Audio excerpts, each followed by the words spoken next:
Hi friends, எல்லோரும் எப்படி இருக்கீங்க? இன்றைக்கி மோகனாஸ் கிச்சனில் ரொம்ப டேஸ்டியான ஹரியாலி சிக்கன் எப்படி செய்கிறதுன்னு பார்க்கலாம். இந்த சிக்கன் பார்க்குறதுக்கு சூப்பரான க்ரீன் கலர்லேயும் அதே நேரத்தில் ரொம்ப டேஸ்ட்டாகவும் இருக்கும். இந்த சிக்கனை நம்ம ரொட்டி, பரோட்டா, சப்பாத்தி, நான் கூடலாம் வச்சு சாப்பிட்லாம். நம்ம வீட்டிலலாம் நான்வெஜ் செய்யும்போது கொத்தமல்லியை கொஞ்சம் அதிகமாகவே சேர்ப்போம், ஏன்னா அந்த கிரேவி நல்லா வாசனையாக இருக்கும்ன்றதுக்காக. ஆனால் இன்றைக்கி நம்ம கொத்தமல்லி புதினாவிலேயே இந்த சிக்கனை சமைக்க போகிறோம். அப்போ நினச்சி பாருங்கள் எவ்வளோ கமகமான டேஸ்ட்டாக இருக்கும்னு. இந்த சுவையான ஹரியாலி சிக்கனை செய்கிறதுக்கு முதல்ல நம்ம க்ரீன் பேஸ்ட்டை ரெடி பண்ணிடலாம்.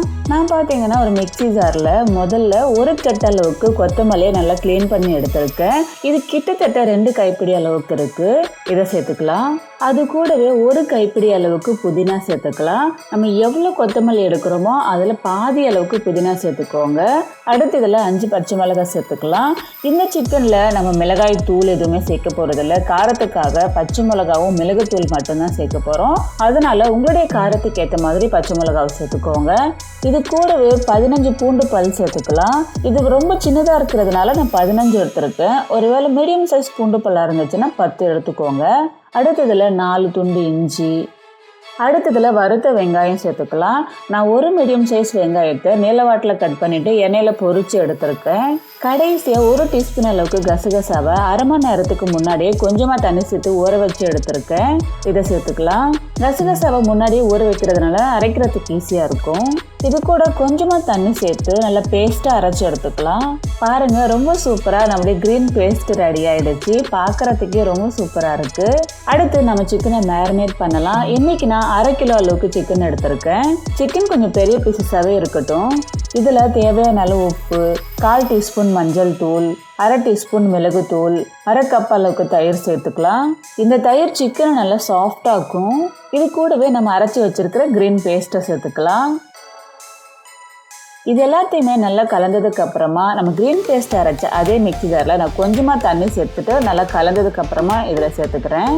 இதையும் சேர்த்துட்டு ஒரு தடவை நல்லா கலந்ததுக்கு அப்புறமா இதை க்ளோஸ் பண்ணிவிட்டு அப்படியே 1 மணி நேரத்துக்கு நல்லா ஊற விடுங்க. உங்களுக்கு நேரம் இருந்தால் 2லேருந்து 3 மணி நேரம் கூட நல்லா ஊற விடலாம்.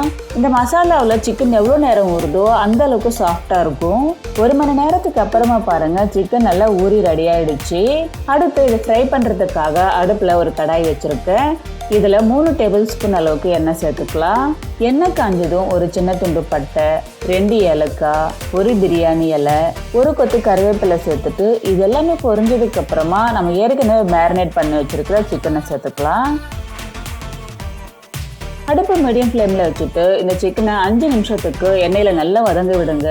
5 நிமிஷத்துக்கு அப்புறமா பாருங்கள், சிக்கனில் இருந்து நல்லா தண்ணி வெளியில் வந்திருக்கு. அடுத்து இதில் 1/2 டீஸ்பூன் கரம் மசாலா, 1/2 டீஸ்பூன் சீரகத்தூள் சேர்த்துட்டு இது ஒரு தடவை நல்லா கலந்ததுக்கு அப்புறமா க்ளோஸ் பண்ணிக்கலாம். அடுப்பு சிம்மில் வச்சுட்டு 25 நிமிஷத்துக்கு அப்படியே வேக விடுங்க. தேவைப்பட்ட நடுவில் எடுத்து கலந்துக்கோங்க.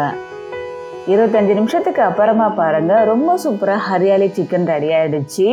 நம்ம ஃப்ரெஷ்ஷான கொத்தமல்லி புதினா எடுத்ததுனால சிக்கன் பார்க்குறதுக்கு ரொம்ப சூப்பராக க்ரீன் கலர்லேயே இருக்குது. கடைசியாக கொஞ்சமாக கஸ்தூரி மேத்தியை இந்த மாதிரி உள்ளங்காயில் வச்சுட்டு நல்லா கசக்கிட்டு சேர்த்துக்கோங்க. இந்த மாதிரி கஸ்தூரி மேத்தி சேர்க்கறதுனால நம்ம ரெஸ்டாரண்ட்லலாம் சாப்பிடக்கூடிய அதே டேஸ்ட்டும் ஃப்ளேவரும் கிடைக்கும். அவ்வளோதாங்க, ரொம்ப டேஸ்டியான, பார்க்குறதுக்கு ரொம்ப பியூட்டிஃபுல்லாக க்ரீன் கலரில் அட்டகாசமான ஹரியாலி சிக்கன் ரெடி ஆகிடுச்சு. அடுத்து நம்ம சர்வ் பண்ண வேண்டியது தான். இந்த ரெசிபியை நீங்கள் வீட்டில் ட்ரை பண்ணி பார்த்துட்டு எப்படி இருந்துச்சு மறக்காமல் கமெண்ட்டில் சொல்லுங்கள். இந்த ஹரியாலி சிக்கனை இன்றைக்கி நான் சப்பாத்தி கூட சர்வ் பண்ணுறேன். ஃப்ரெண்ட்ஸ், ரொம்ப டேஸ்ட்டாக இருந்தது. நீங்களும் உங்கள் வீட்டில் ஒரு தடவை ட்ரை பண்ணி பாருங்கள். கண்டிப்பாக உங்கள் வீட்டில் இருக்கிற எல்லாருக்குமே ரொம்ப பிடிக்கும். இந்த மாதிரி நிறைய வெரைட்டியான சிக்கன் ரெசிபிஸை பார்க்க நம்மளுடைய சேனலை இது வரைக்கும் சப்ஸ்கிரைப் பண்ணாதவங்க சப்ஸ்கிரைப் பண்ணுங்கள். இந்த வீடியோ உங்களுக்கு ரொம்ப பிடிச்சிருந்துச்சுன்னா உங்களுடைய ஃப்ரெண்ட்ஸுக்கும் ஷேர் பண்ணுங்கள். அது கூடவே இந்த வீடியோவை லைக் பண்ணி சப்போர்ட் பண்ணுங்கள். மீண்டும் அடுத்த வீடியோவில் சந்திக்கிறேன். பாய்.